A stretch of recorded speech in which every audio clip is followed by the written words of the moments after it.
Assalamualaikum warahmatullahi wabarakatuh. Alhamdulillahirabbil alamin. Puji syukur kita panjatkan kehadirat Allah Subhanahu wa taala karena atas kesempatannya di hari ini kita masih bisa bertemu kembali dalam pembelajaran bahasa Indonesia. Dan untuk hari ini kita sudah masuk ke pertemuan ketiga materi teks berita. Dan untuk hari ini insya Allah kita akan belajar tentang struktur dan kaidah kebahasaan dari teks berita. Silakan teman-teman simak dengan baik video berikut ini. Oke teman-teman, hari ini kita belajar tentang struktur teks berita. Ketika teman-teman mengingat struktur teks berita, maka teman-teman harus mengingat istilah piramida terbalik. Kenapa piramida terbalik? Karena memang bentuknya seperti segitiga terbalik atau bentuk dari piramida terbalik. Apa saja isi dari struktur teks berita? Yang pertama ada kepala berita. Ini merupakan bagian yang sangat penting dari sebuah berita. Yang kedua adalah teras berita. Yang ini menjadi bagian penting dari sebuah berita. Lanjut ke posisi ketiga, ada yang namanya tubuh berita. Dan ini menjadi bagian yang cukup penting dari sebuah berita. Terakhir, ada yang namanya kaki berita.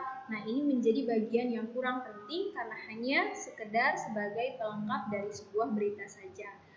Oke, saya akan jelaskan satu persatu mengenai struktur ini. Dari yang pertama adalah kepala berita.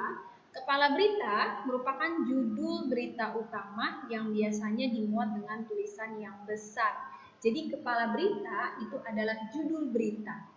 Biasanya kalau kita baca koran, baca majalah, baca di sosial media, ataupun ketika kita menonton berita, judul berita akan ditulis dengan tulisan yang besar. Supaya apa? Supaya menarik minat si pembaca. Ketika dia membaca judul, lalu judulnya menarik, maka dia akan juga membaca isi dari berita tersebut. Makanya di dalam kepala berita, si penulis harus membuat judul semenarik mungkin.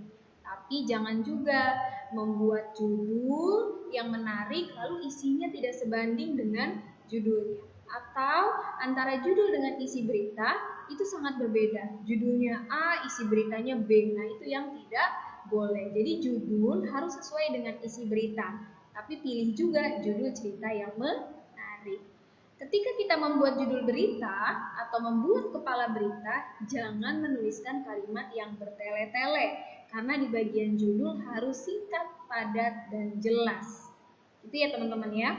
Lalu yang kedua ada yang namanya teras berita. Teras berita merupakan kalimat pembuka yang memuat poin adik simba. Di bagian teras ini